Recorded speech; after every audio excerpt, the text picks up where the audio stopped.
तदा ब्रह्मणमुपहरति एकदेव गजमान आगिस्तेजो दधाति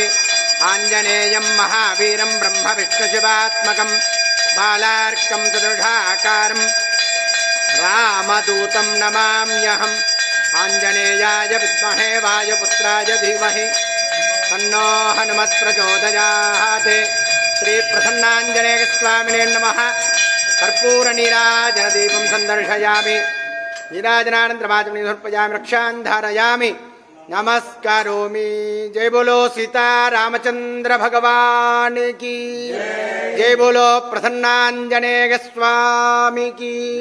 पवन सुत हनुमान की शांता पृथिवी शिवमन्तरिक्षं ज्योर्नोः देव्यभयन्नोऽस्तु